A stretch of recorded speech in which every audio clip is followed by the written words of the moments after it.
Gulf खबरें में आप तमाम लोगों को वेलकम करते हैं। आज की वीडियो तमाम लोगों के लिए बहुत ही ज़्यादा इम्पोर्टेंट है और एक बहुत ही बड़ी ब्रेकिंग न्यूज़ है, क्योंकि आज के दिन मक्का के अंदर मुकम्मल तौर पर जो इमरजेंसी मुनाफिज कर दी गई है।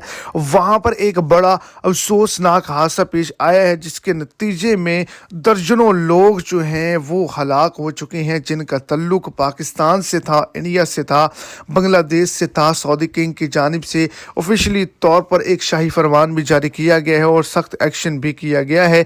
तो इसकी क्या वजूहात बनी, जो इतना बड़ा हादसा पेश आया, किन लोगों के साथ हादसा पेश आया? वीडियो की तफसीलात को जानने के लिए वीडियो को एंड तक देखें, और अगर इस चैनल पर फर्स्ट टाइम है तो लाजमी से चैनल को सब्सक्राइब करें, वीडियो को लाइक करें और अपने दोस्तों तक इसको ज़्यादा से ज़्यादा शेयर कर दें।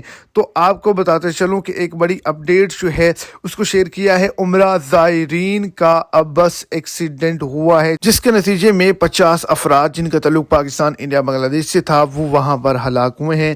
हर जगह इमरजेंसी नाफिज कर दी गई है। ये उम्रा ज़ायरीन की बस थी जो एक जगह से दूसरी जगह जा रही थी।